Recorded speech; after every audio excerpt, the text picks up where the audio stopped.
যার বাড়িতে তুলসী মন্দির নেই তার বাড়িটা হলো জমের বাড়ি, আর যার বাড়িতে তুলসী মন্দির আছে তার বাড়িটা হলো ভগবানের বাড়ি।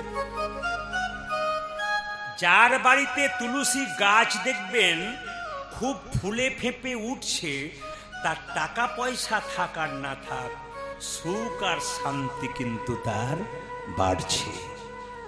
অনেক অনেক টাকা আছে অথচ তুলসী গাছটা মরছে, বুঝবেন ও টাকার দাম নাই, আপনার সুখও কিন্তু কমছে।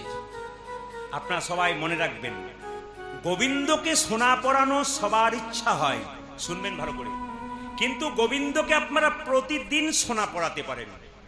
শাস্ত্র বলেছে তুলসী গাছের যে মঞ্জুরি রয়েছে না মা, মঞ্জুরি বুঝতে পেরেছেন কোনগুলো মঞ্জুরি? ওই মঞ্জুরি কেটে যদি গোবিন্দের মস্তকে দিতে পারেন, ওটাই শাস্ত্র অনুযায়ী সোনা পরানো হয়ে যায়। শুনবেন ভালো করে, খুব মন দিয়ে, কথাগুলো খুব দামি কথা। একদিন দুদিনে এত কথা বলা যায় না, এত দেওয়া যায় না। প্রতিদিন কীর্তন তো আমাদের, আমি কি বললাম, কালকে আবার দুটো গান, তার মানে দিনে একটা, আবার রাতে একটা, আবার পরের দিন আবার ফের দিনে একটা। তার মানে বুঝতে পারছেন কত চাপ থাকে আমাদের। এই চাপের মধ্যে আপনারা থাকেন, আপনাদের আনন্দ দেওয়ার চেষ্টা করি। কমিটি পয়সা দিয়ে আনে, আমরা পরিশ্রম করি, আমরা এরকম দাঁড়িয়ে কীর্তন করে চলে যাই না। সব কমিটি জানে যে ইনি পরিশ্রম করেন, যতক্ষণ আসরে থাকি তখন পরিশ্রম করি, মহাপ্রভুর ইচ্ছাতে, গোবিন্দের কৃপাতে চেষ্টা করি আপনাদের আনন্দ দেবার জন্য। শুনবেন, তুলসী পাতা কিন্তু রবিবার দিন তুলতে পাবেন না, তুলসী পাতা কিন্তু আপনি মাসের শেষ দিনে তুলতে পাবেন না, তুলসী পাতা আপনি দ্বাদশীর দিনে, একাদশীর পর, আজকে দ্বাদশী ছিল কিন্তু আজকে তুলতে পাবেন না।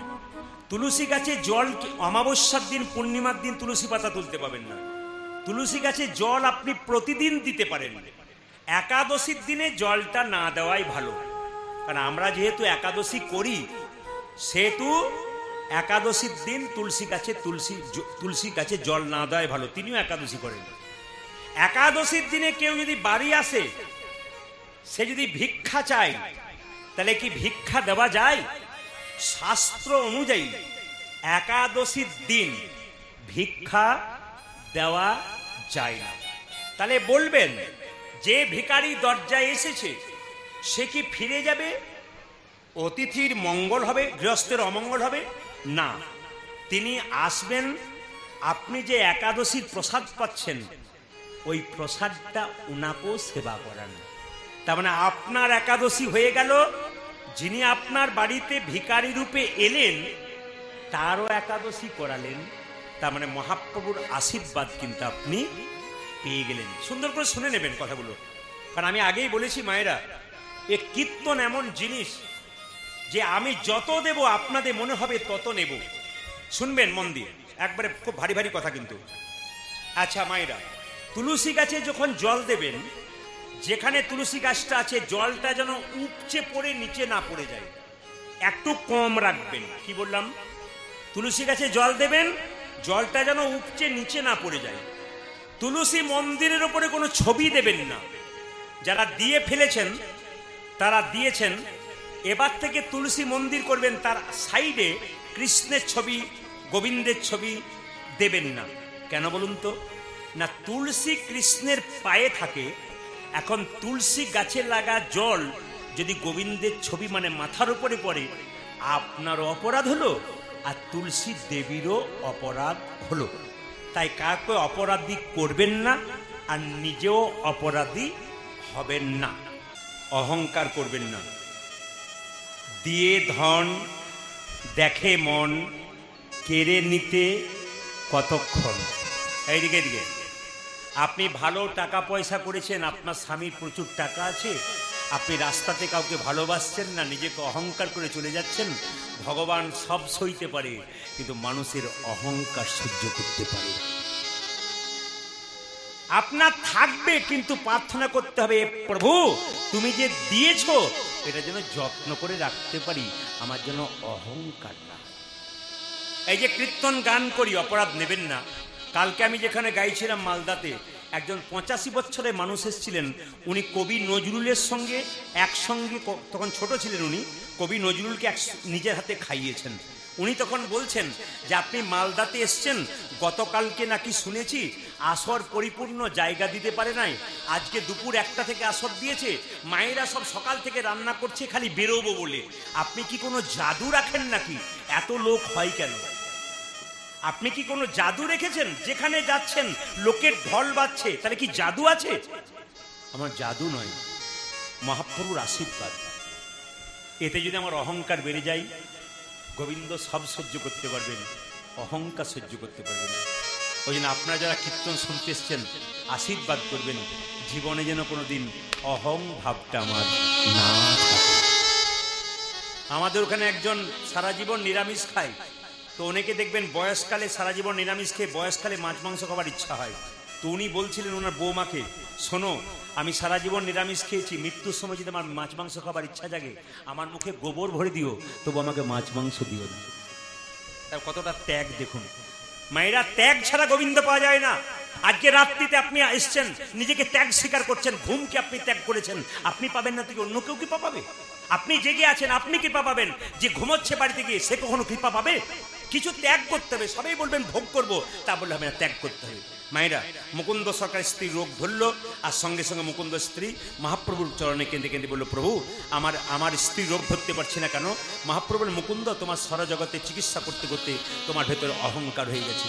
মুকুন্দ বলল, আমি ক্ষুদ্র জীব, কখন আমার অহংকার হয় আমি জানি না, আমার এই অহংকার তুমি পতন ঘটাও।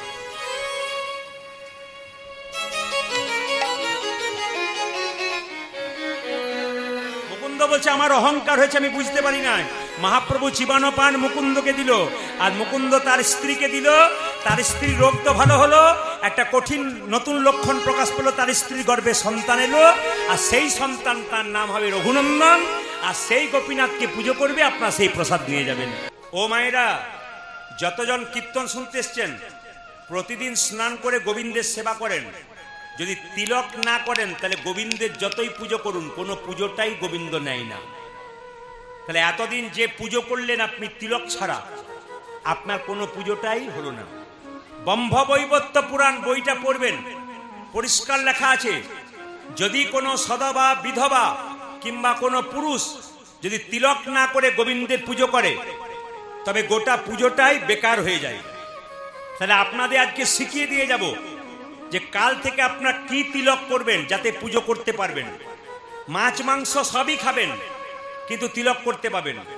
আচ্ছা, এইদিকে তাকাবেন, যারা যারা তুলসীর মালা পরেছেন, আমি হাত তুলতে বলবো না, কিন্তু সবাইকে বলে যাব আজকে এখানে সুন্দরনগরে আপনার নিজেদের সুন্দরতা বজায় করবার জন্যে সবাই কিন্তু তুলসীর মালা পরবেন।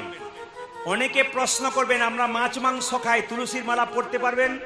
আমি দাঁড়িয়ে বলে গেলাম, মাছ মাংস খাবেন অথচ তুলসীর মালা পরবেন। যারা খান না তারাও পরবেন, আর যারা না খান তারাও কিন্তু, যারা খান তারাও কিন্তু পরবেন। সবাই লক্ষ্য করুন, যে মাছ মাংস খায় সে তুলসীর মালাটা গলা থেকে এতটা সরিয়ে পরবেন। আমার দিকে তাকিয়ে নিন, তাহলে বুঝতে পারবেন। অনেকে ভয় করে যে আমি তুলসীর মালা পরতে পাবো কিনা, শিখিয়ে দিই। আপনার শিখে দিয়ে যান আজকে। যদি আপনি মাছ মাংস খান, ভয় নেই, আপনি তুলসীর মালা পরবেন, কিন্তু এতটা করে বড় করে পরবেন। এই যে একটা রয়েছে না, একটা তুলসীর মালা রয়েছে, দেখবেন একবার ঝুলে আছে, কণ্ঠে নেই। যারা নিরামিষ খায় তারা গলাতে লাগিয়ে পরবেন। এইদিকে যারা নিরামিষ খান তারা গলাতে লাগিয়ে পরবেন, কণ্ঠে লাগিয়ে।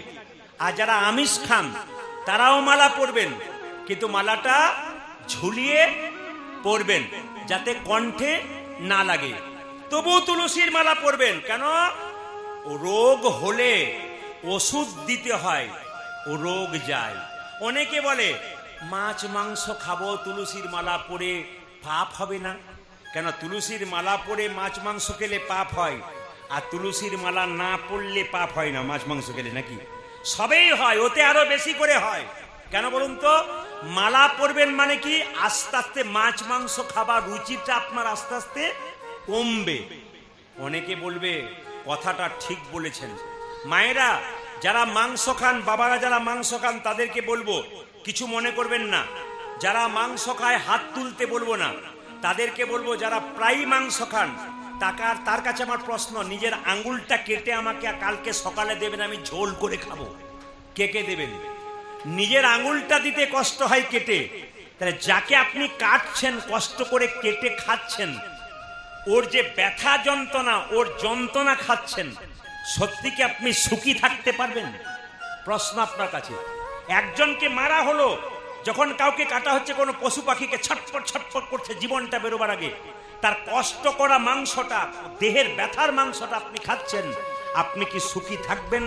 যখন কাল থেকে খাবেন তখন বিচার করবেন, আমি যার মাংস খাচ্ছি তাকে যখন কাটা হয়েছে তার কত যন্ত্রণা হয়েছে, প্রাণটা বেরোর আগে ছটফট ছটফট করেছে, ডানা ঝটপট ঝটপট করেছে, তারপর আমি সেটা দিব্যি খেয়ে নিচ্ছি, সত্যি কি আমার সুখ হবে? এ বিচারবোধ যদি কারো থাকে তবে সে একমাত্র নিরামিষভোজী হতে পারবে। আর এই বিচারবোধ যার না আছে সে কিন্তু নিরামিষভোজী হতে পারবে না। মায়েরা সবাই তাকান, এই কপালে তিলকের কথা বললাম, এই দিকে তাকাবেন, তিলকের কথা বললাম, এই আঙ্গুলে তিলক দেওয়া যায়, এই আঙ্গুলে তিলক দেওয়া যায়, এই আঙ্গুলে দেওয়া যায়, এই আঙ্গুলে দেওয়া যায়, এই আঙ্গুলে দেওয়া যায়। শুনে নিন, আপনি মন্দিরে কোনো ব্রাহ্মণকে বলবেন, বাবা মায়ের একটু সিঁদুর আমার কপালে দাও তো, যদি তিনি এই আঙ্গুলে দেন, সবাই তাকান আমার কাছে, ক্যামেরা হচ্ছে কিন্তু, যদি এই আঙ্গুলে দেন তাহলে বুঝবেন উনি পড়াশোনা করেছেন, ঠিক ঠিক দিচ্ছেন। আর যদি এই আঙ্গুলে ফোঁটা দেন, এই আঙ্গুলে দেন, তাহলে বুঝবেন উনি পড়াশোনা করেন না, উনি নিজে আন্দাজি দিচ্ছেন। শাস্ত্রজ্ঞ ব্রাহ্মণের কাছে নিতে হবে, যিনি পড়াশোনা করেছেন। যখনই তিনি তিলক দেবেন এই আঙ্গুলটা ব্যবহার করবেন। এই আঙ্গুলে কাকে তিলক দেবেন?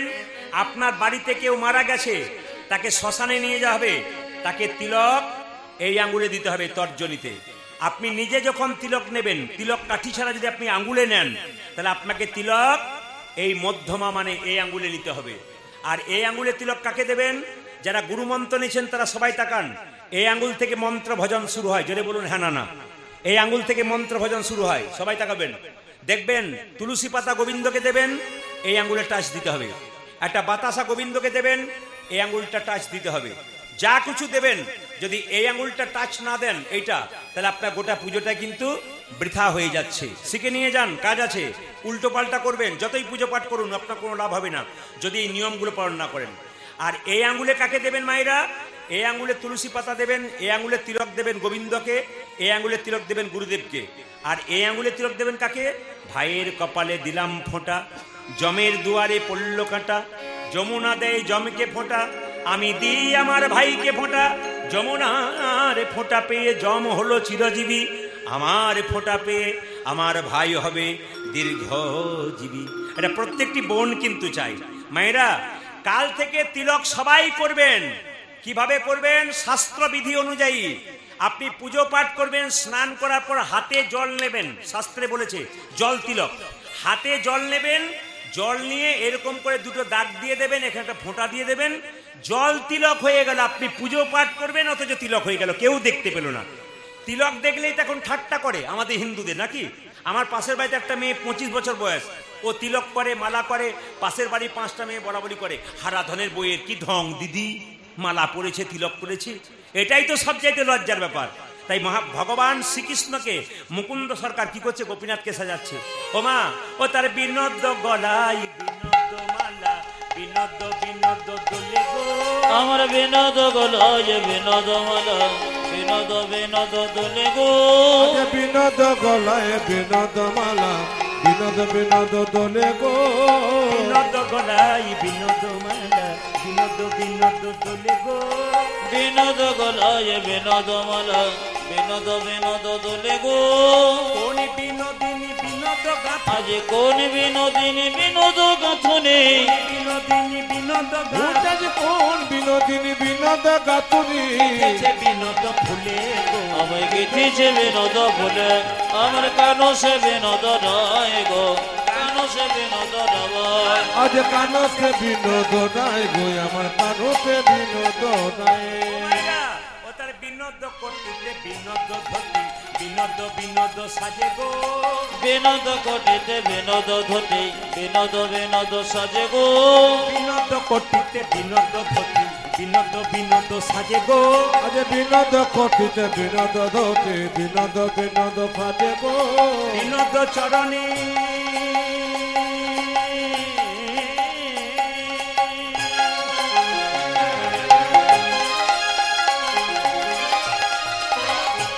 উঠেছে বিনোদ চরণে বিনোদন পুর বিনোদ চরণে বিনোদন পুর, আমার বিনোদ চরণে বিনোদন পুর বিনোদ বিনোদ সাজে গো, অজে বিনোদ বিনোদ ভজে আমার কানো সে বিনোদ রায় গো, কানো সে বিনোদ রয়। আজ কানো সে বিনোদ রায় গো আমার কানো সে বিনোদ রায়। যেদিন বাড়ি ফিরে গেল মুকুন্দ সরকার, সেদিন জগন্নাথ দেবের স্নান যাত্রা শুনবেন। জগন্নাথের চোখ গোল না পটল চেরা, জোরে বলুন, একটু জোরে বলুন। জগন্নাথের চোখ গোল না পটল চেরা? আচ্ছা, কৃষ্ণের চোখ পটল চেরা না গোল? পটল চেরা। কেন বলুন তো? কৃষ্ণের বিচার মাঝে মাঝে এদিক ওদিক হতে পারে, জগন্নাথের বিচার কিন্তু সমান। গরিব গেলেও যা, ধনী গেলেও তা, ভিখারি গেলেও যা, জমিদার গেলেও তা, ব্রাহ্মণ গেলেও যা, শূদ্র গেলেও তা, জগন্নাথের চোখটা হচ্ছে মায়েরা গোল। তবে শুনে নিন, যে যেখানে বসে আছেন, জগন্নাথকে নবকলেবর, মানে জগন্নাথকে তো দারু ব্রহ্ম দিয়ে তৈরি হয়েছে, কাঠ দিয়ে, নিম কাঠ দিয়ে। জগন্নাথ তৈরি হয়েছে কি কাঠ দিয়ে? জোরে বলুন, কি কাঠ দিয়ে? নিম্ব কাঠ দিয়ে। এই কাঠটা অনেক দিন পর পর পরিবর্তন হয়, ওটাকে নবকলেবর বলা হয়। এটা কতদিন পর হয় হিসাব নাই। যখন পুরুষোত্তম মাস পড়ে, যেমন এটা এখন পুরুষোত্তম মাস পড়েছে, যখন পুরুষোত্তম মাস পড়ে, যে বছর আষাঢ় মাসে পুরুষোত্তম মাস পড়ে, সেই মাসে জগন্নাথের নবকলেবর হয়। আপনি একজন হিন্দু মানুষ, আপনি হিন্দুত্বের কিছুই জানলেন না, আপনি হিন্দু বলে লোকের কাছে পরিচয় দেবেন কি করে? আপনি তো আপনার ধর্ম সম্পর্কে জানলেনই না। কীর্তন শুনতে এসছেন, আপনার ধর্ম সম্পর্কে জানতে হবে। অন্য ধর্মের মানুষ যদি জগন্নাথের সম্পর্কে জিজ্ঞেস করে, আপনি বলতে না পারেন আপনি কিসের হিন্দু। অন্যান্য জাতির লোক তাদের ধর্ম সম্বন্ধে পাকা হয়ে গেছে, আর আমরা সবচাইতে দুর্বলতার ব্যাপার কি বলুন তো? আমাদের ধৈর্য নাই, আমরা ছটফটানি করি, আমরা কিছুই বুঝি না। বুঝবার চেষ্টা করবেন। কি বললাম মায়েরা? জগন্নাথের প্রতি পুরুষোত্তম মাসে নবকলেবর হয়। যে পুরুষোত্তম মাসটা আষাঢ় মাসে পড়ে, সে 20 বছর পরে হতে পারে, 12 বছর পরে হতে পারে, 15 বছর পরে হতে পারে। সবাই শুনে নিন, এই যে জগন্নাথের স্নান যাত্রা শুনলে চমকে যাবেন, জ্যৈষ্ঠ পূর্ণিমাতে হয়। এবছর কিন্তু আষাঢ় মাসের 14 তারিখে হয়েছে। জগন্নাথকে স্নান করা হয়। আগের দিন জগন্নাথ মন্দির থেকে জগন্নাথ, বলরাম, সুভদ্রাকে বের করে দেখবেন, যারা পুরীতে গেছেন ওখানে দেখবেন বিরাট বড় বেদি আছে, ওই বেদির ওপরে কিন্তু জগন্নাথ, বলরাম, সুভদ্রাকে রাখা হয়। আর জল কোথা থেকে তোলা হয়? বলছে ওখানে একটা কুয়া আছে, ওই কুয়াটার নাম সোনা কুয়া। ওই কুয়াতে, মানে ইন্দিরাতে, সূর্যের আলো কোনোদিন প্রবেশ করতে পারে না। ওই কুয়া থেকে জল তোলা হয়। 100টা সোনার ঘোড়াতে, ঘোড়া বোঝেন তো মায়েরা, 100টা সোনার ঘোড়াতে রাখা হয়। সেই সোনার ঘোড়াতে যে জলগুলো রাখা হলো, সেই জলের মধ্যে সুগন্ধি মেশানো হয়। আর জগন্নাথকে, সুভদ্রাকে, বলরামকে একটা পাতলা কাপড় পরানো হয়, তারপর তাদেরকে স্নান করানো হয়। যদি কেউ জগন্নাথ মন্দিরে স্নান যাত্রার সময় যান, লাখ লাখ লোকের ভিড় হয়। যদি কেউ দর্শন করতে পারেন, তবে আগামীতে পৃথিবীতে আর আপনাকে আসতে হবে না, আপনার গোবিন্দ চরণে জায়গা হবে। শুধু তাই নয়, আপনার ভেতরে যত পাপ ছিল, সারা জীবন যা পাপ করেছেন, শাস্ত্র বলছে কেউ জগন্নাথ দেবের স্নান যাত্রা যদি দর্শন করতে পারেন, আপনার সব পাপ দূর হয়ে যাবে। মায়েরা, এই জগন্নাথের স্নান যাত্রা যখন দেখবেন, আশ্চর্যের ব্যাপার, জগন্নাথ দেব 15 দিন অসুস্থ হয়ে যায়, ঠান্ডা লেগে যায়। রাজবৈদ্য তার চিকিৎসা করে। তখন জগন্নাথ দেবকে একটা বাড়িতে আলাদা করে জগন্নাথ, বলরাম, সুভদ্রাকে রাখা হয়। তখন কিন্তু মন্দিরে জগন্নাথ দেব থাকেন না। তাহলে এবার প্রশ্ন করবেন, এত ভক্ত যে আসবে তারা কি দর্শন করবে?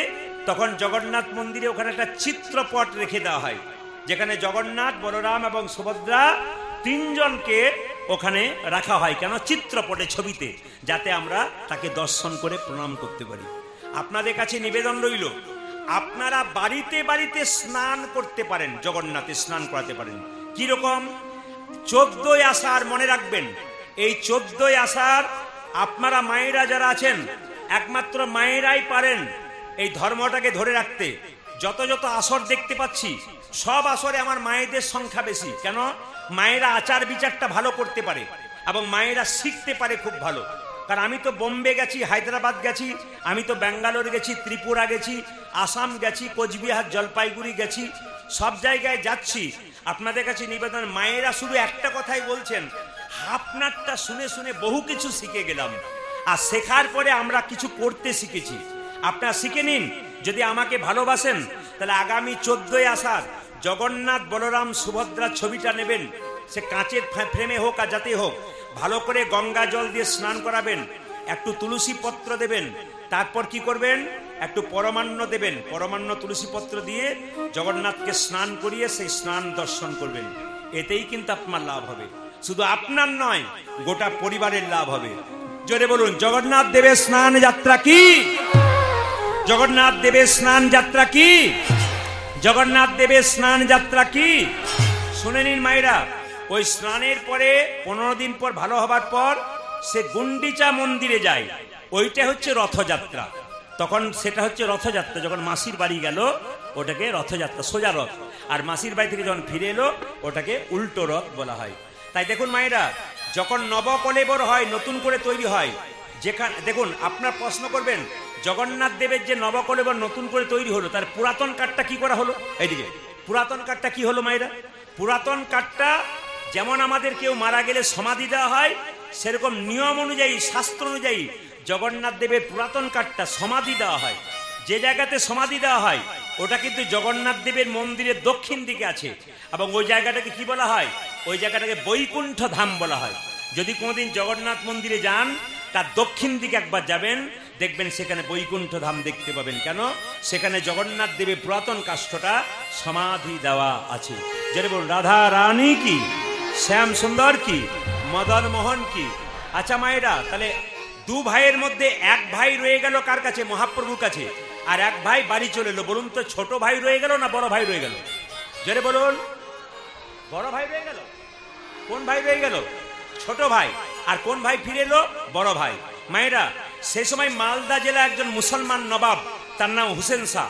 তার পেটে খুব যন্ত্রণা, ভালো হচ্ছে না। সে বললো, একটা কবিরাজের সন্ধান দাও যে আমার রোগ ভালো করতে পারে। একজন বলল, তুমি যদি মুকুন্দ কবিরাজের কাছে যাও তোমার পেটের যন্ত্রণা ভালো হয়ে যাবে। মুকুন্দ কবিরাজ কাছে আসছে, কিন্তু নবাবকে বলল, তোমাকে ফকির সেজে যেতে হবে, কারণ গরিবের চিকিৎসা করে বড় লোকে করে না। এত বড় বাংলার নবাব ফকির সেজে এলো যাতে আমাকে চিনতে না পারে। হুসেন ফকির। মুকুন্দ সরকার মন্দিরে সকালবেলায় গোপীনাথের ভজন করছে, আর নবাব দাঁড়িয়ে দেখছে। কি গাইছে মুকুন্দ? আমার ওই আমার আমি সবাইকে বলে যাই, যারা কীর্তন শুনছেন, যদি ভোর 4টে থেকে কেউ স্নান করতে পারে ওটা দেবতার স্নান হয়। ভোর 4টে থেকে যদি স্নান করতে পারে 6টার মধ্যে, ওটা দেবতার স্নান। 6টা থেকে 9টার মধ্যে স্নান করে ঋষির স্নান। আর 9টার পরে 12টা পর্যন্ত স্নান করলে ওটাকে মানুষের স্নান। আর 12টার পরে যে স্নানটা হয় ওটা রাক্ষসের স্নান হয়। চেষ্টা করবেন আপনার ছেলে মেয়েদেরকে সকালবেলায় স্নান করিয়ে একটু গোবিন্দের সামনে বসাতে, একটু প্রণাম করাতে। এটা কিন্তু আপনারা করবেন, আপনার দায়িত্ব হচ্ছে। মুকুন্দ সরকার প্রত্যেকদিন গোপীনাথে ভজনা করছে। আমার মন মন্দিরে গোপীনাথ, তুমি আমাকে টাকা পয়সা দাও, নিজে সোনার মন্দির তৈরি করে দেবো, আমি মন মন্দিরে তোমাকে রাখবো। যাদের মন্দির করার পয়সা নেই তারা মন মন্দিরে ভগবানকে রাখুন। আমার মন মন্দিরে তুমি মদন মোহন তারাবে গোয়াসি ওই আমার মন মন্দিরে মদন দাঁড়াবে গোসি ডাকি মন মন্দিরে মদন তারাবে গোয়াসি ওই আমার মন মন্দিরে মদন মোহন দাঁড়াবে গোয়াতে ডাকিয়া। কাঁদিয়া কাঁদিয়া তব নাম লইয়া, আমি কাঁদিয়া কাঁদিয়া তব নাম লইয়া কাঁদিয়া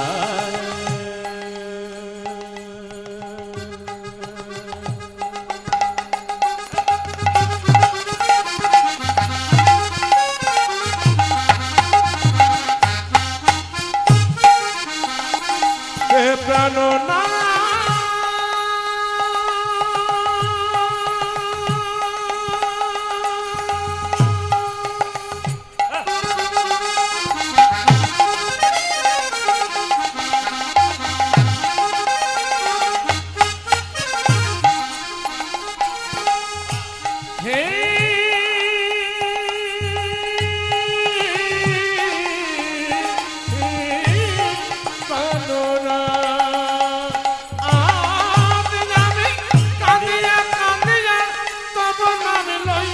কাঁদিয়া কাঁদিয়া তব নাম লইয়া আমি কাঁদিয়া কাঁদিয়া তব নাম লইয়া প্রাণ জলে বুক ভাসাইয়া।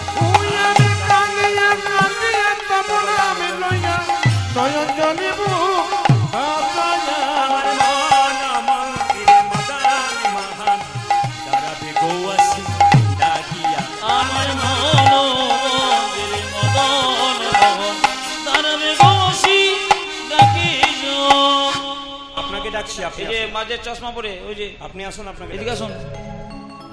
আপনাকে ডাকছি, আপনি আসুন।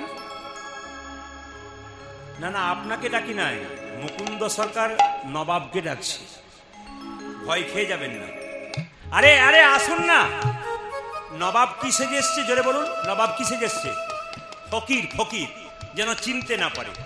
ধরুন আমি প্রদীপ পাল কীর্তন করি, একদিন যদি আমি টুপি পরে চশমা পরে প্যান্ট শার্ট পরে এখানে চলে আসি, আমাকে চিনতে পারবেন? পারবেন না। এত বড় বাংলার নবাব ফকির, এই যে এই যে এই যে এই যে, আপনাকে বলিনি, বলে এদিকে আসুন। বাংলার নবাব ফকির সেজে বলছে আমি।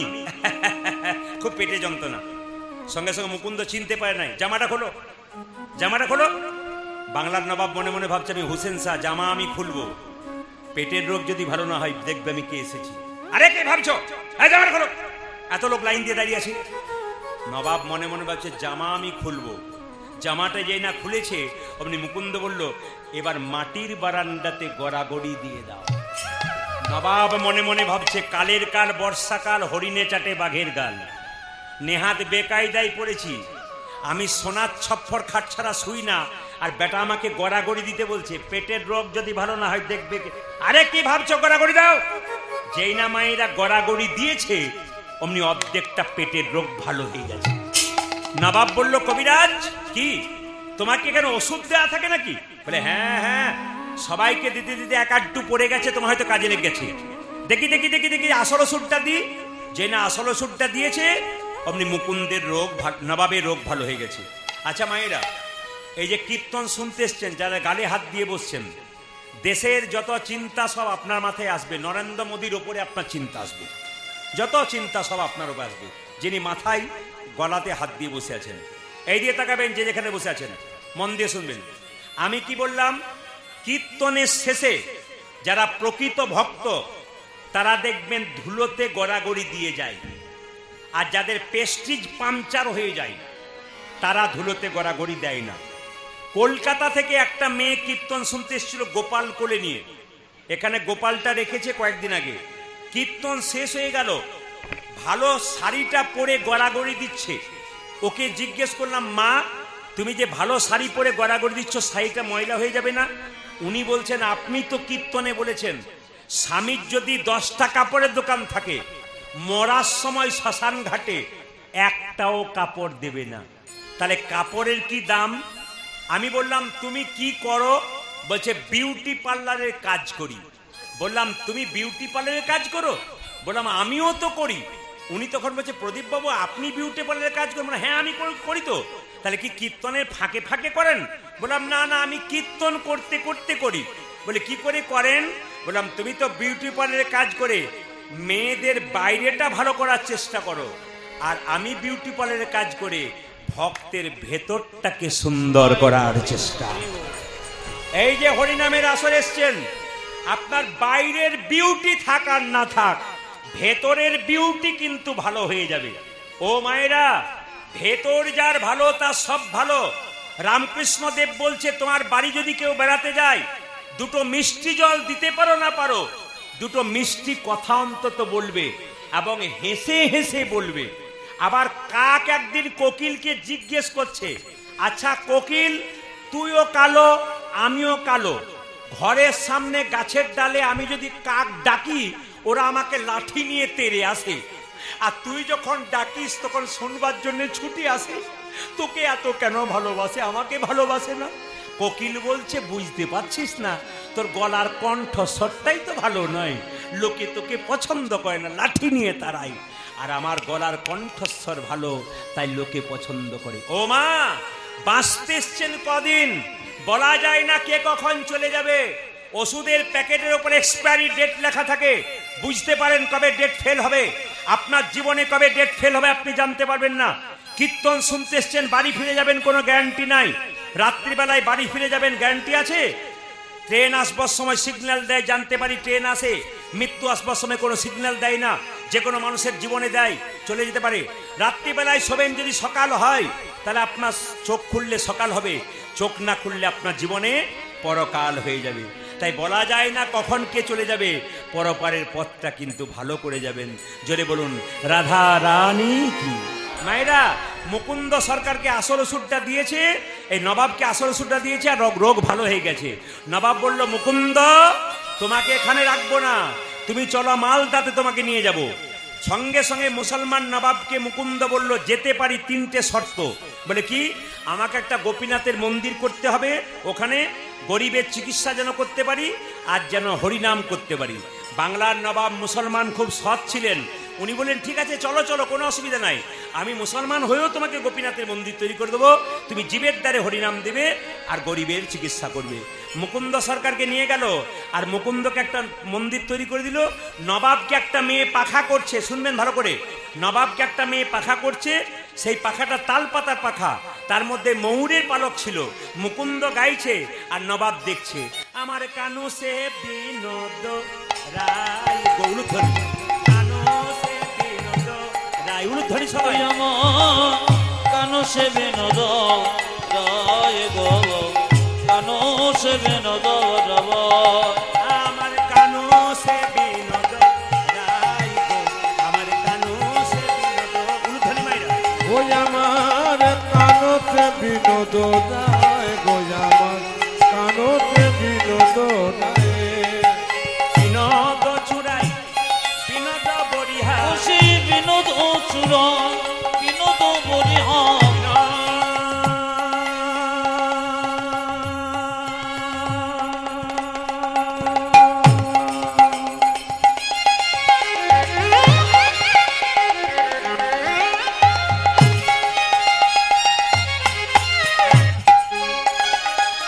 বিনোদ চুরাই বিনোদ বরিহা, সে বিনোদ চূড়াই বিনোদ বরিহার।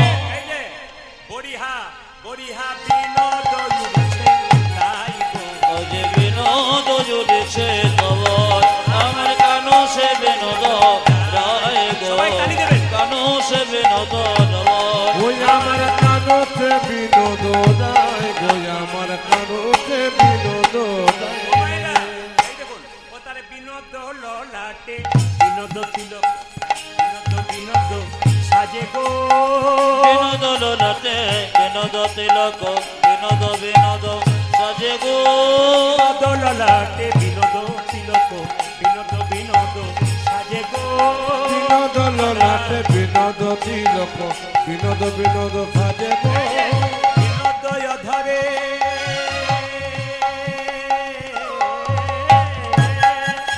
বিনোদয় ধরে বিনোদ মুরলী, বিনোদয় ধরে বিনোদ মুরলী। বিনোদয় ধরে বিনোদ মুরলী, উদাজে বিনোদয় ধরে বিনোদ মুরলী। বিনোদ বিনোদ বাজে গো। আমার বিনোদ বিনোদ ভজে, আমার কানো সে বিনোদ রায় গো, কানো সে বিনোদ রব। ওই আমার কানতে বিনোদ রায়, কানতে বিনোদ রায়। দেখি আপনার কেমন কীর্তন শুনছেন, ধরা পড়ে যাবে। উত্তর দিতে পারলেই বুঝবেন পাক্কা, আর না উত্তর দিতে পারলে কাঁচা। কি বলুন তো, মুকুন্দ সরকার যখন কীর্তন করছে, নবাবকে একটা মেয়ে পাখা করছিল, তাল পাতার না প্লাস্টিকের?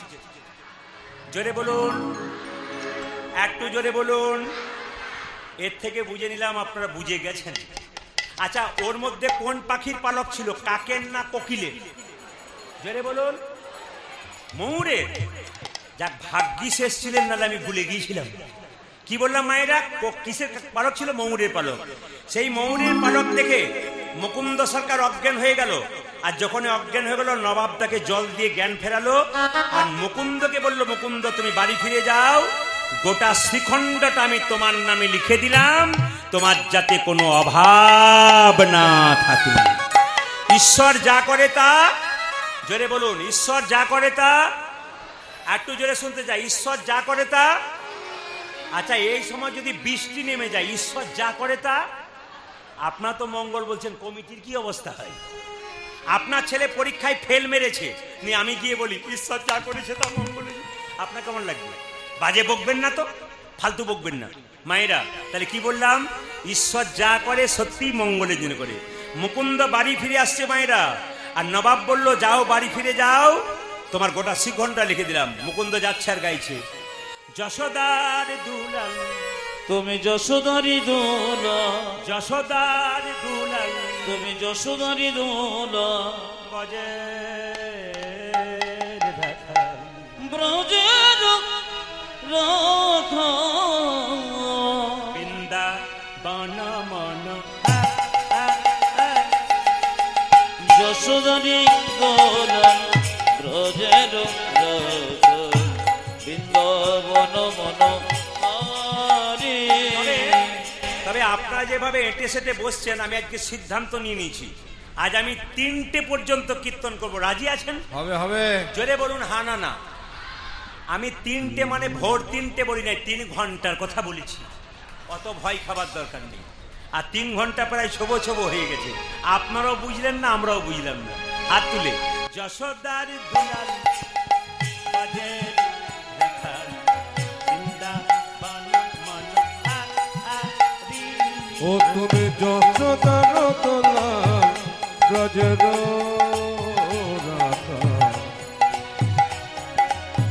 বৃন্দাবন ধন হারে।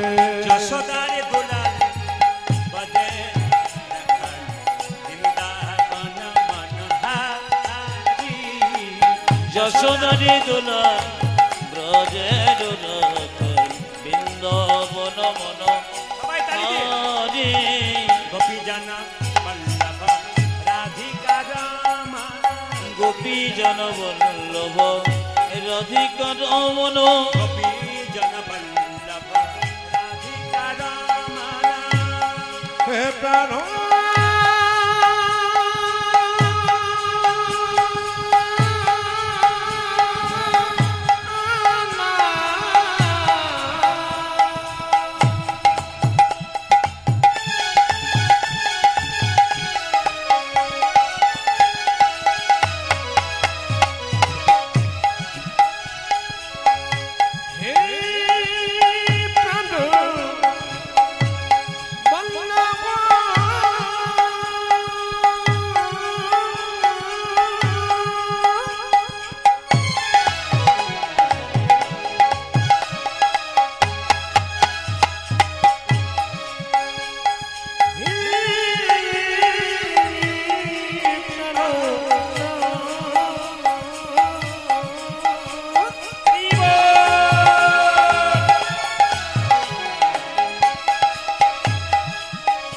হে প্রণব নব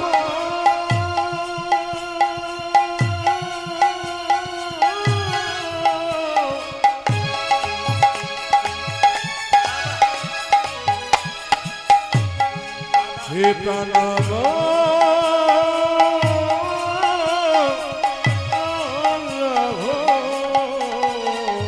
গোপী জন বল্লভ রাধিকা রমন, গোপী জন বল্লভ রাধিকা রামা, গোপী জন বল্লভ রাধিকা রমন, চিত্ত বিত্ত মনোহারি, বৃন্দাবন মনোহারি। আজ যশোদার দোলাল, ব্রজের রাখ বৃন্দাবন মন হারি। ও তুমি যশোদার দোলাল, ব্রজের রাখা, বৃন্দাবন ধন হারি। বৃন্দাবন মন হারি। বৃন্দাবন ধন হারি। একটা ভালো খবর পেলাম, যেটা না বলে রইতে পারছি না। একটা ভালো খবর পেলাম, বলবো? আপনাদের সুন্দরনগরে একটা ভালো খবর পেলাম, আমার খুব ভালো লাগলো শুনে। এখানে কোনো মাতাল নাই। আপনারা হাসছেন, তার আমি ভুল বলে ফেললাম নাকি? আমি ভুল বলে ফেললাম? না না, পার্টি দেখলেই তো বোঝা যায়। কারণ আমি যখন কীর্তন করতে আসছিলাম এখানে, ঠিক প্যান্ডেলের কাছে ঢুকবো, দুজন তো আমি তো বুঝলাম যে পার্টির তৈরি হয়ে আছে কি, মানে জগায় মাদাই সব জায়গাতেই আছে। আরে জোরে বলুন, রাধা রানী কি, শ্যাম সুন্দর কি। আচ্ছা মায়েরা, এ সংসারে কেউ কারো, জোরে বলুন, অনেকে ভয়ে বলছে না, এ সংসারে কেউ কারো, অন্য জায়গায় খুব জোরে বলে কিন্তু। আপনার কোনো লজ্জা করবেন না। একদিনের জন্য এসেছি, কাল সকালে তো বেশিক্ষণ থাকতে পারবো না, আজকে এসেছি, আপনার একটু প্রাণপণ দিয়ে বলবেন, এ সংসারে কেউ কারো, জোরে বলুন। বেশি জোরে বলবেন না, কারণ যারা ডবল এসছে না স্বামী স্ত্রীতে, স্বামী ওখানে দাঁড়িয়ে দেখছে আমাদেরটা কি বলছে। কেন বলুন তো? সোনার মালা দেবার কথা আছে এই মাসে, আর যদি বলেন এ সংসারে কেউ কারো না, চল তুই বাড়ি, তারপর দেখাচ্ছি তুই কত সোনার মালা। যদি বলুন রাধা রানী কি। আচ্ছা মায়েরা, আপনাদের এখানে কেউ যদি মারা যায়, ধীরে, আপনাদের এখানে কেউ যদি মারা যায়, যে জামাটা পরে মরে ওটা সঙ্গে দিয়ে দেন না রেখে দেন? জোরে বলবেন, দিয়ে দেন না রেখে দেন? সবাই বলছেন, আমার ভয় লাগছে। দিয়ে দেন না রেখে দেন? দিয়ে দেন। আচ্ছা, যে কাঁথাটার ওপরে মরে ওই কাঁথাটা রেখে দেন না দিয়ে দেন? দিয়ে দেন। আর যে 5 ভজনের সোনার মালাটা নিয়ে পড়ে ও দিয়ে দেন না রেখে দেন? ওটাও দিয়ে দেন নাকি? চালু আছে খুব, হ্যাঁ? জোরে বলুন। এ সংসার শুধু নিতে চায়, দিতে চায় না। আমাদের ওখানে একজন মরেছে, তো তার গলায় 5 ভজনের সোনা, তো তার বাড়ির লোক খালি কি করছে, কোথা গেলে গো, কোথা গেলে গো, কেউ ঢুকতে দিচ্ছে না, ওর পেটে হাত বুলোচ্ছে, কোথা গেলে গো, কোথা গেলে। তখন বুঝতে, ছেড়ে বলুন রাধা রানী কি, শ্যাম সুন্দর কি। মায়েরা, মুকুন্দ সরকার বাড়িতে এলো, চিকিৎসা করতে করতে অহংকার হয়ে গেল। ভগবান সব সইতে পারে, কিন্তু ভক্তের অহংকার সহ্য করতে পারে না। মুকুন্দের স্ত্রীর শরীর একটা কঠিন রোগ দিল। স্ত্রী বলল, এ কি আমার হলো গো স্বামী, কি আমার হলো গো, আমার সর্বাঙ্গ যেন জ্বলে যায়, আমার সর্বাঙ্গ যেন জ্বলে জ্বলে যায়। এ কি আমার হলো গো, এ কি আমার হলো হলো গো। মায়েরা, রঘুনন্দনের জন্ম হবে, মাথায় কাপড়টা নিন সবাই। রঘুনন্দনের জন্ম হবে এখনই, মুকুন্দ সরকারের স্ত্রীর গর্ভ থেকে। মায়েরা, কি পুজোর দিনে জন্ম হলো? সরস্বতী পুজোর দিনে। সবাই লক্ষ্য করুন।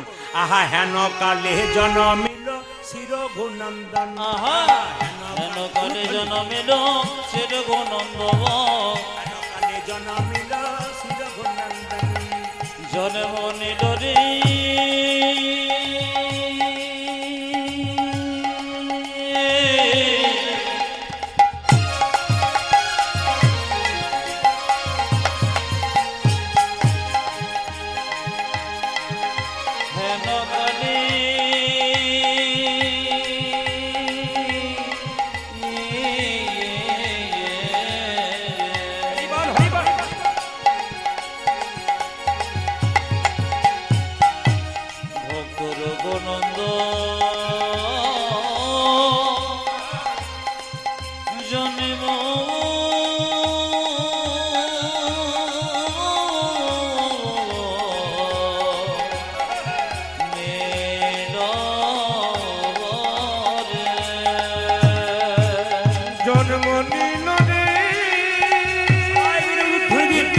আপনার বাড়ি বাড়ি কৃষ্ণ ভক্ত সন্তান হবে।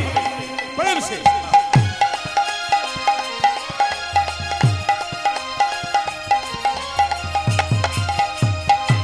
রঘুনন্দন জন্ম দিল রে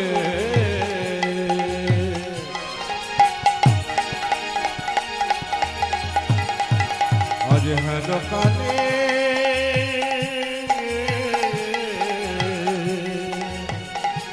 জন্ম দিল জন্ম দিল জন্ম দিল হেন কালে জন্ম দিল শ্রী রঘুনন্দন হেন কালে জন্মিল শ্রী রঘুনন্দন। আজ হেন কালে জন্মিল শ্রী রঘুনন্দ। কবিরাজ, আজ সরস্বতী পুজোতে তোমার ছেলে হয়েছে।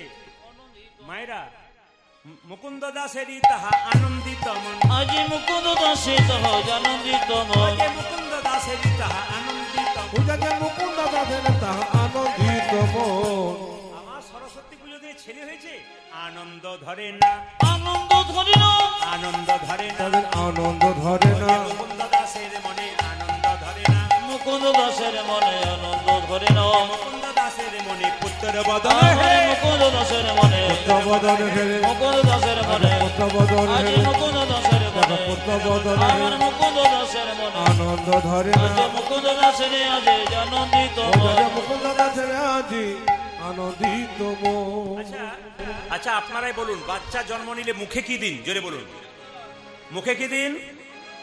নিম পাতা। আপনারা মধু দিন, আমাদের সব নিম পাতা শুরু করেছে, আপনারা করুন। মধু দিলে নাকি ছেলে মিষ্টি মিষ্টি কথা বলে। এইদিকে দেখান, এইদিকে, মধু দিলে নাকি ছেলে মিষ্টি মিষ্টি কথা বলে। আচ্ছা বলুন তো মায়েরা, মধু দিলে যদি ছেলে মিষ্টি মিষ্টি কথা বলে, আপনার ছেলেরা মিষ্টি মিষ্টি কথা বলে? জোরে বলুন, বড় হয়ে বলে? বলে না, কেন বলে না বলুন তো?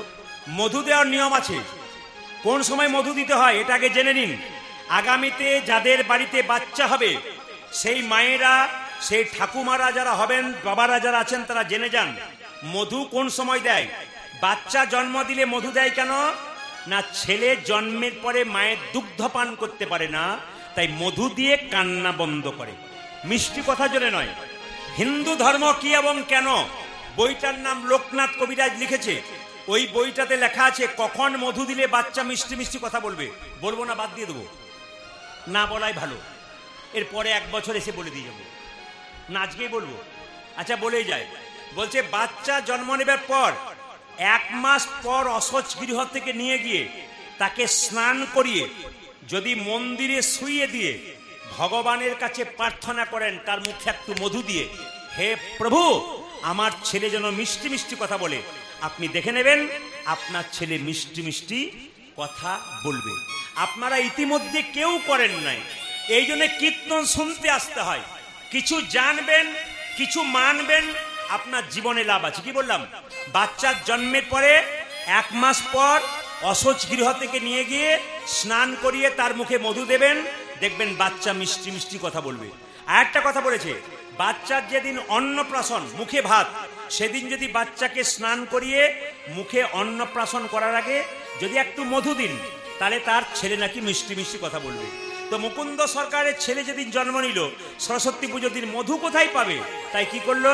2 কানে শোনাইল মধুর হরিনাম, 2 কানে শোনা যেন মধুর হরিনাম, 2 কানে শোনাইল মধুর হরিনাম, 2 কানে শোনাইল মধুর হরিনাম হরিনামে শোনালো, হরিনামে শোনালো, হরিনামে শোনালো, হরিনামে শোনালো সংসারের কথা শোনার আগে হরিনামে শোনালো, সংসারের কথা শোনার আগে হরিনামে শোনালো, সংসারের কথা শোনার আগে নামে মই দেহ, সংসারের কথা শোনার আগে, নামময় দেহ হলো সংসারের কথা শোনার আগে, নামময় দেহ হলো সংসারের কথা শোনার আগে, নামময় দেহ হলো সংসারের কথা শোনার আগে, হরিনামে শোনালো আজ 2 কানে শোনা যেন মধুর হরিনাম। 2 কানে শোনাইল মধুর হরিনাম ছেলে যখন জন্ম নিল তখন মা সরস্বতীর কাছে বলল, মা আশীর্বাদে করো, মা আশীর্বাদে করো, আশীর্বাদে করো, মা। আশীর্বাদে করো মা মায়েরা, মা সরস্বতীর কাছে ছেলে জন্ম নিলে আপনারা কি বলেন? মা ছেলে ইঞ্জিনিয়ার হয়, ডাক্তার হোক, তাই তো? কিন্তু বাবা কি বলছে দেখুন, আশীর্বাদে করো, মা করো, আশীর্বাদে করো, মা। আশীর্বাদে করো মা যেন ভাগবতে পড়তে পারে, আশীর্বাদে করো, মা। যেন ভাগবত পড়তে পারে, আশীর্বাদে করো, মা ভাগবতে পড়তে পারে, আশীর্বাদে করো, ও মা। যেন ভাগবত পড়তে পারে, আশীর্বাদে করো মা যেন সংকীর্তন গাইতে পারে, আশীর্বাদে করো, মা। আমি সংকীর্তন গাইতে পারে, আশীর্বাদে করো, মা যেন সংকীর্তন গাইতে পারে, হরি হরি হরি হরি যেন বলে। ভাগবত বলতে পারে হরি হরি হরি আমি বলে। সংকীর্তন গাইতে পারে হরি হরি হরি যেন বলে। ভাগবত বলতে পারে হরি হরি হরি আমি বলে। সংকীর্তন গাইতে পারে আশীর্বাদে করো মা। আজ তুই কানে শোনা যেলাম মধুর হরিণ ও যাতে তুই কানে শোনাইল মধুর হরিণা। ছেলেটার নাম রাখা হলো ভক্ত রঘুনন্দন। আজকে কিন্তু একবারে শব্দ না করে মন দিয়ে শুনে নিন। আপনাদের সুন্দরনগরে কীর্তন করতে এলাম। জায়গাটার নাম সুন্দরনগর তো? জোরে বলুন। হ্যাঁ না না, জায়গাটার নাম সুন্দরনগর তো? আচ্ছা, আপনাদের ছেলে মেয়েদের নাম কি রেখেছেন? আপনাদের ছেলে মেয়েদের নাম কি রেখেছেন? ভাগবত বলল ছেলে মেয়েদের নাম ভগবানের নামের সঙ্গে রাখতে হয়। আমাকে যারা ইউটিউবে দেখতে পাচ্ছেন, এ বাবা, এই যে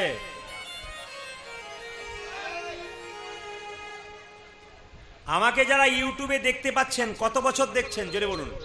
5 বছর, 7 বছর, 8 বছর, তাই তো? তার আগে কি আমি কীর্তন করিনি?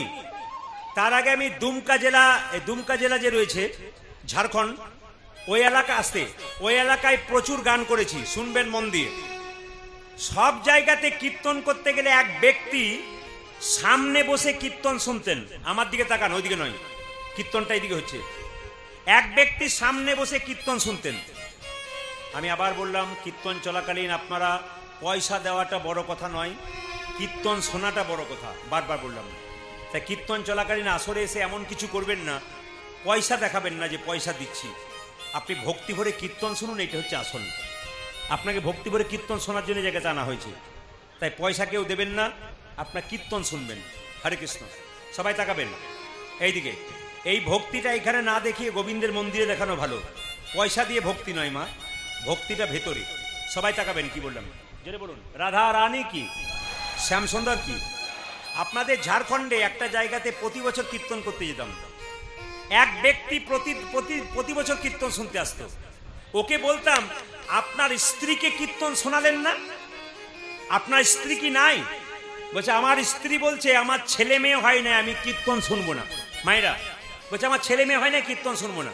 প্রদীপ বাবু, আপনি আশীর্বাদ করে দিন যেন আমার ছেলে মেয়ে হয়। আমি বললাম, আমি বললে কি আর হবে? ঘর ভেঙেছে, তোমার দরখাস্ত তুমি করবে, আমি করবো কেন?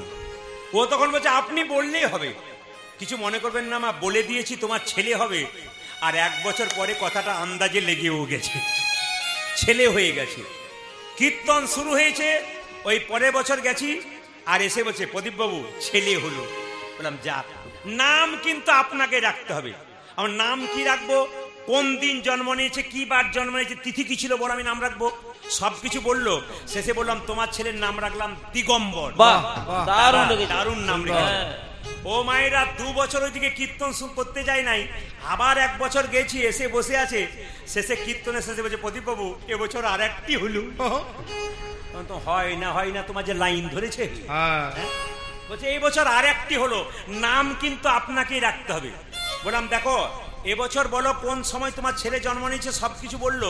বললাম, তোমার ছেলের নাম রাখলাম কৃষ্ণ দাস। চলবে না। বলছে, চলবে না। বলে, ভালো নয়। ম্যাচিং নাম চাই, ম্যাচিং। মানে দিগম্বর পেছনে যেন বর থাকে। বর মায়েরা শাড়ি টাড়ি কেনেন না, ম্যাচিং কেনেন না, সব কিছু বলে, হ্যাঁ না বাজারে গিয়ে তো বলছে যেন ছেলেটার পেছনে বর থাকে। বললাম, তাহলে ম্যাচিং যদি করতে হয়, বড় ছেলেটার নাম রেখেছি দিগম্বর, এই ছেলেটার নাম রাখলাম নটম্বর। দারুণ লেগেছে। বলছে, দারুণ রেখেছেন মায়েরা। আবার 2 বছর পরে কীর্তন করতে গেছি, কীর্তন শুনতে শুনতে শেষে বলছে, প্রদীপ বাবু এবছর আর একটি হলো। এই রে কঠিন ব্যাপার। তোমার হয় না যে তোমার 3টে হয়ে গেল। হ্যাঁ। এইদিকে এবার বলছে নাম রাখতে হবে। বললাম, ম্যাচিং নাম রাখবো না এমনি রাখবো? বলছে, না ম্যাচিং নাম রাখো। বললাম, নাম রাখলাম দিগম্বর নটম্বর, এবারটার নাম রাখলাম শীতম্বর। সুন্দর। বলছে, দারুণ নাম। আমি বললাম, দেখো ভাই, আর আমার বর নাই, ম্যাচিং নাই, তুমি আর এসো না, এবার হলে অন্য জায়গায় যেও। এবার 3-5 বছর ওইদিকে যাই নাই, কীর্তন আরম্ভ হয়েছে, দেখছি দিগম্বর নটম্বর শীতম্বর নিয়ে কীর্তন শুনতে এসছে। অনেক বড় বড় হয়ে গেছে। কীর্তনের শেষে বলছে, এ দিগম্বর, এ পেন নাম কর, পেন নাম কর। আরে কি নম্বর কই রে? ওই যে কোলাটা কাছে বসে আছে। আচ্ছা। মায়েরা, আমি বললাম, এবার কিন্তু আপনার স্ত্রীর আসা উচিত ছিল। 3টে ছেলে জন্ম নিয়ে নিল, এবার আপনার স্ত্রী মান ভাঙা উচিত, এবার আসা উচিত। তখন বলছে, এবছর একসঙ্গে 2টো হয়েছে। কঠিন কঠিন ব্যাপার তোমার। হ্যাঁ। তুমি যে পঞ্চ পাণ্ডবের বাপ হে, হ্যাঁ। হ্যাঁ? কেউ এক বেটার বাপ হতে গিয়ে কত জ্বালা, আর বেটা আমার তাহলে নাম রাখো যুধিষ্ঠির, ভীম, অর্জুন, নকুল, সহদেব। বলছে না, এবার নাম কিন্তু আপনাকে রাখতে হবে। বললাম দেখুন আর আমার ম্যাচিং নাই। বলছে না রাখতে হবে, নাহলে যাবই না। আমার গাড়ি ছেড়ে দিয়েছে ড্রাইভার, আর ও খালি গেটটাকে ধরে বলছে দিগম্বর, নটম্বর, শীতম্বর, আর দুটোর নাম আপনাকে রাখতে হবে। আমি দেখলাম রেখে চলে যাই। বললাম দিগম্বর, নটম্বর, শীতম্বর, এবার তোমার ছেলে দুটোর নাম রাখলাম নভেম্বর আর ডিসেম্বর। রাধা রানী কি, শ্যাম সুন্দর কি, মদন মোহন কি, এই ছোট্ট ছেলেটা রঘুনন্দন আস্তে আস্তে বড় হলো আর গাইতে লাগলো। সবাই হাত তুলে গাইবে একসঙ্গে, শ্যামল তনু একসঙ্গে হাত তুলে দিয়ে একসঙ্গে সবাই মিলে আনন্দ করে, খুব সুন্দর করে তালি দিয়ে, বাহ সুন্দর করে সবাই।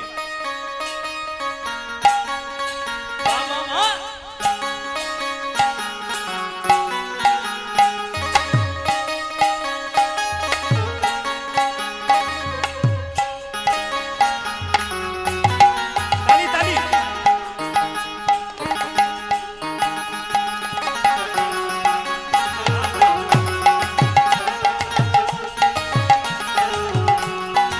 একসঙ্গে।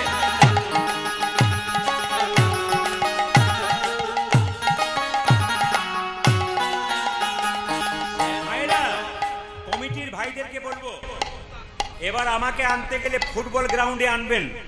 কারণ দেখুন কত কত মা, কত কত বাবা কত সুন্দর দাঁড়িয়ে আছে। যারা জায়গা পেয়েছে জায়গার অবহেলা করবেন না। দেখুন কতজন ঘন্টার পর ঘন্টা দাঁড়িয়ে কীর্তন শুনছে। অনেকে দেখতেই পাচ্ছেন না, কতজন ঘুরে চলে গেল, জায়গা পেল না। আপনার জায়গা পেয়েছেন মানে আপনার ভাগ্যবতী, ভাগ্যবান। কতজন জায়গা পেল না, ঘুরে চলে গেল। হাত তুলুন। শ্যামল তনু যে হলো আবির লাল, বাবা আবির লাল বেশ, হোলি খেলেছে আমার ব্রজের লাল। শ্যামল তনু যে হলো আবির দিলা, আবির দিলা, হোলি খেলেছে আমার ব্রজের গোপাল। শ্যামল তনু যে হলো আবির লাল, আবির লাল, হোলি খেলেছে আমার ব্রজের গোপাল। যে শ্যামল তনু যে হলো আবিরের লাল, আবিরের লাল, হোলি খেলিতে জামা বজ্র গোপাল। আমার ক্যামেরা এসেছে, ক্যামেরাটার নাম এমকে স্টুডিও। আপনি দুদিন পরে দেখতে পাবেন এই সুন্দরনগরে কীর্তন ইউটিউবের মাধ্যমে দেখতে পাবেন। এমকে স্টুডিও সার্চ করবেন, দেখবেন, দেখতে পাবেন আপনারা কেমন তালি দিচ্ছেন। যদি কেউ তালি দেন তাহলে তালিটা দেখতে পাবেন কেমন তালি দিয়েছেন। আর যদি কেউ না দেন তাহলে বলবেন দিদি আমি দিই নাই, আমার হয় নাই গো। এর জন্য বলতে না হয়। হাত তুলুন, হাত তুলুন। শ্যামল তনু যে হলো আবিরেতে লাল, আবিরেতে লাল, হোলি খেলেছে আমার ব্রজের গোপাল। শ্যামল তনু যে হলো আবির দিলা, আবির দিলা, হোলি খেলেছে আমার ব্রজের গোপাল। যে হলো আবিরেতে লাল, আবিরেতে লাল, হোলি খেলেছে আমার ব্রজের গোপাল। শ্যামল তনু যে হলো আবিরের লাল, আবিরের লাল, হোলি খেলিতে জামা বজ্র গোপাল। সাথে লইয়ে সুদাম সুদাম যত না রাখো। ওহো সাথী লইয়ে, সাথী লইয়ে, সাথী লইয়ে সিদাম সদাম যত না রাখো। ওটা যে সাথে লয়ে, সাথে লয়ে, সাথে লয়ে সুদাম সুদাম যত না রাখা। সাথে লইয়ে সুদাম সুদাম যত না রাখা। আজি সাথী লইয়ে সিদাম সদাম যত না রাখো। সাথে লইয়ে, সাথে লইয়ে, সাথে লইয়ে সুদাম সুদাম যত না রাখা। ওটা যে সাথে লয়ে, সাথে লয়ে, সাথে লয়ে সুদাম সুদাম যত না রাখা। হোলি খেলেছে আমার ব্রজের গোপাল। শ্যামল তনু যে হলো আবির দিলা, আবির দিলা, হোলি খেলেছে আমার ব্রজের গোপাল। বড় গাছের ছায়ায় থাকলে কিছু কিছু হয়। হ্যাঁ বড় গাছের ছায়ায় থাকতে হয়। কেন বলুন তো? আমিও পেলাম, আমার ছায়াতে এই ছিল, এও পেয়ে গেল। আবার মনে হয় আসবে, কারণ এক তারি রয়েছে, ওটা শেষ না হওয়া পর্যন্ত চলবে আর কি। ঐশ্বরের কাছে প্রার্থনা করি শেষ করেই যাও, অনেক হবে। শ্যামল তনু যে হলো আবিরেতে লাল, আবিরেতে লাল, হোলি খেলেছে আমার ব্রজের গোপাল। আজ শ্যামল তনু যে হলো আবিরের লাল, আবিরের লাল, হরি খেলিতে জামা বজ্র গোপাল যে রাধারে রং দেবে বলে ধরিল পিচকারি আহা। ধরিল পিচকারি আচ্ছা। তার রঙে রাধা দিল নীরব। ওই রাধারি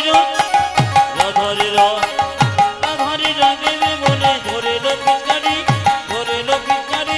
লাল রঙে রাগায় রঙের রঙেশ্বরী রাধারে রং দেবে বলো ধরিল পিকারি লাল রঙে জাগা দিল নীল রঙের শাড়ি রাধা বলে রং দিও না দোহাই নন্দলাল রাধা বলে রং দিও না দোহাই নন্দলাল আজে রাধা বলে রং দিও না দোহাই নন্দলাল হোলি খেলিছে আমার ব্রজের গোপাল শ্যামার তন যে হলো আবির তিলক হোলি খেলিছে আমার ব্রজের গোপাল তনুজে হলো আবিরে তেলা তাই গৌর হয়ে শ্যামার তন যে হলো আবির তিলক হোলি খেলিছে আমার ব্রজের গোপাল আরে তনুজে হলো আবিরে তেলা হোলি খেলিতে জামা ব্রজের বজ্র গোপাল রাধা রানী কি জয় আপনারা বলুন তো সবাই একসঙ্গে, এরা বলবে না, বলুন নম নম তুলসী কৃষ্ণ প্রেয়সী রাধা কৃষ্ণের সেবা পাবো এই অভিলাষী। বলুন নম নম।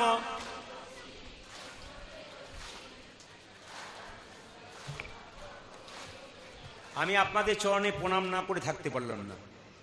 খুব ভালো আপনারা, আমি খুব খুশি আপনাদের আসরটা দেখে, আপনাদের ভক্ত দেখে। প্রতিটি আসরে যেমন সুন্দর করে কীর্তন করে, এই ক্যামেরার মাধ্যমে দেখবে। আমাকে কিন্তু অনেক জেলাতেই বলে আপনি ঝাড়খণ্ডে তো প্রচুর গান করেন, ওরা কীর্তন বুঝতে পারে, হিন্দি বলে না, মানে আপনি দেখবেন একদিন ক্যামেরাতে। আজকে বললাম আমি ঝাড়খণ্ডের সুন্দরনগরে গান গাইছি, এই ক্যামেরার মাধ্যমে হচ্ছে। আপনার মায়েদের একটু শব্দটা শুনুন, যারা বাইরে লাখ লাখ লোক শুনবে, এই গানটা লাখ লাখ লোক শুনবে, দেখবেন গোটা ভারতবর্ষ নয়, পৃথিবীর সবাই শুনবে। আপনার হাত ওঠান এবং বলুন নম নম তুলসী কৃষ্ণ প্রেয়সী রাধা কৃষ্ণের চরণ পাবো এই অভিলাষী। আরেকবার বলুন নম নম। ক্যামেরা ঘোরাও।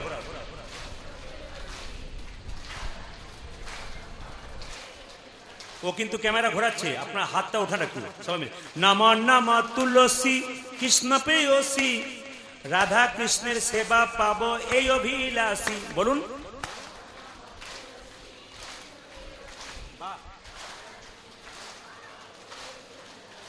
ওগো যে তোমার নাম লই মনোবাঞ্ছা পূর্ণ হয়। বলুন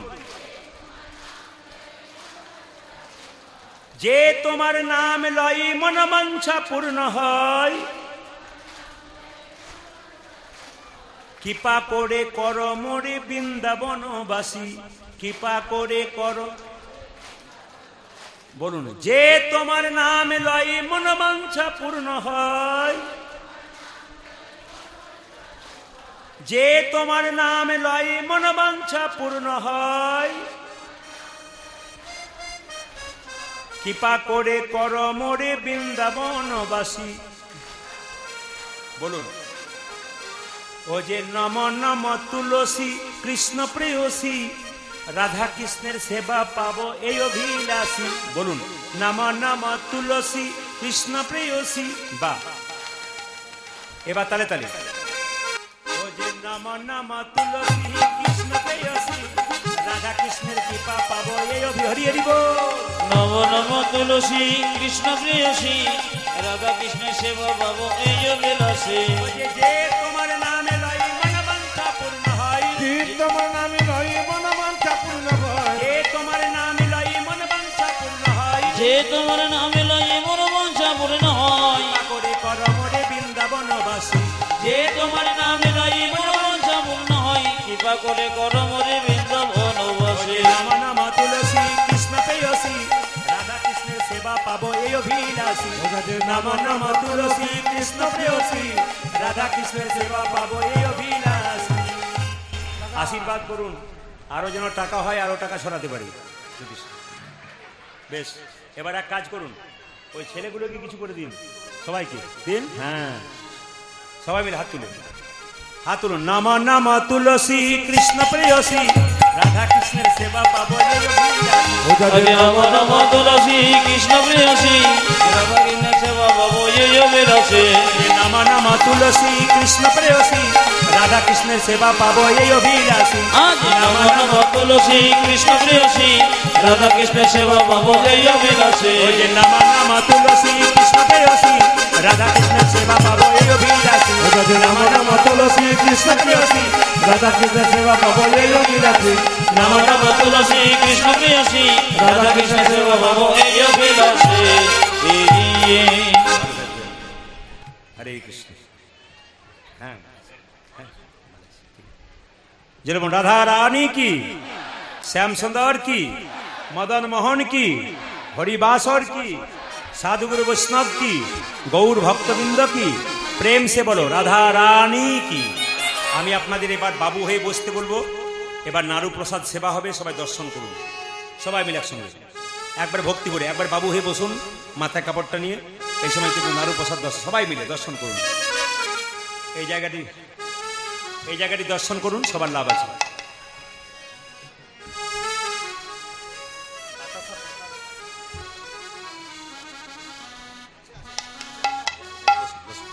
সবাই মিলে বসুন একবার ভক্তি করে। যারা প্রসাদ নেবেন একবার ভক্তি করে। রঘুনন্দন বড় হলো, সে রঘুনন্দন গোপীনাথকে নাড়ু খাবে। কত বয়স? 5 বছর। কত বয়স বললাম মায়েরা? জোর বলুন। 5 বছর। একটা 5 বছরের ছেলে গোপীনাথে পুজো করবে, তার বাবা পুজোটা শেখাচ্ছে। সবাই দর্শন করুন। মামা আপনারা যখন বাতাসা নেবেন, আমার কমিটির ভাইরা, হ্যাঁ আপনাদের কাছে বাতাসা হরির লুট দিয়ে দেবে। যদি কেউ দুটো পান না, কাউকে একটা দেবেন পাশের জন্য। এরকম ভেবেন নেবেন না আপনি দুটো পেয়ে গেলেও পেলো না, তা বললে হবে না। আপনি যদি কাউকে দেন না, এতে আনন্দ আছে। মায়েরা, দিলে আনন্দ, নিলে আনন্দ নয়। কাউকে খাইয়ে আনন্দ, কারো বাড়িতে খেয়ে আনন্দ নয়। কাউকে যদি খাওয়ান আনন্দ। প্রণাম নিয়ে যত আনন্দ, প্রণাম দিয়ে তার চাইতে বেশি আনন্দ। দেখে নেবেন, নিয়ে যত আনন্দ তার চাইতে দিয়ে বেশি আনন্দ। দেবেন, নেবার চাইতে বেশি দেবেন। যত দেবেন তত পাবেন। সবাই লক্ষ্য করুন। তার বাবা পুজো করছে মুকুন্দ, আর ছোট্ট সে দিচ্ছে মামা অন্তর মন্দিরে মন্দিরে তুমি জাগো জাগো জাগো সবাই সবাই বাবু। মদন কৃষ্ণ গোপাল মদন কৃষ্ণ গোপাল। উলুধ্বনি উলুধ্বনি। মম অন্তর মন্দিরে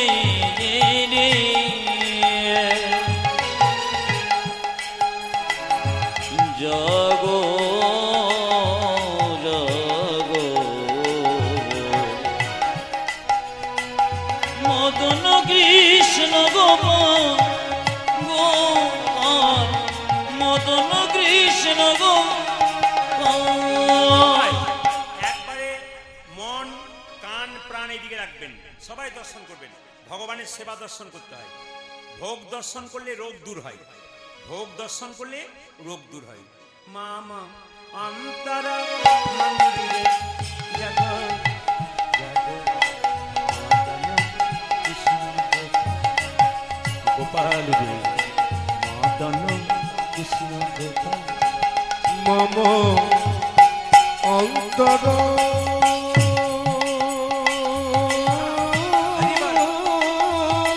হরে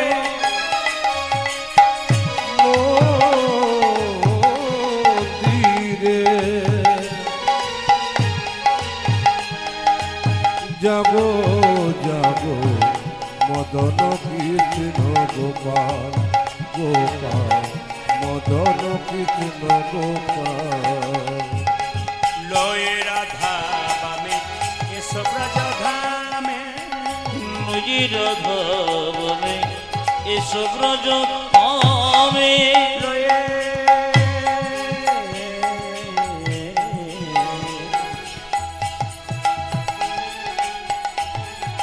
লয়ে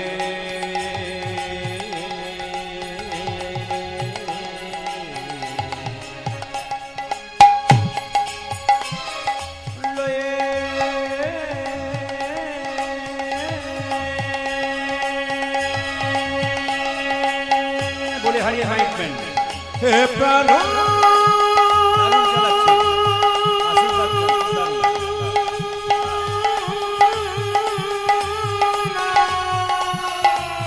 উলুধ্বনি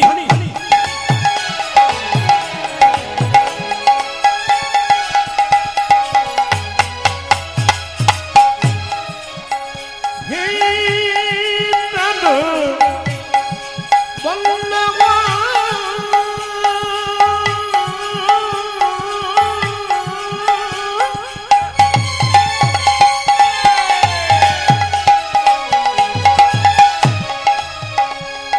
হে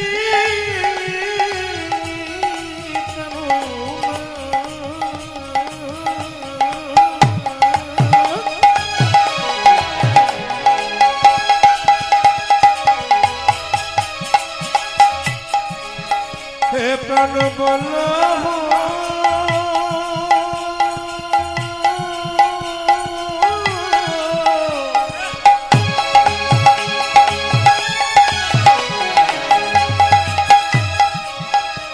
হে প্রাণ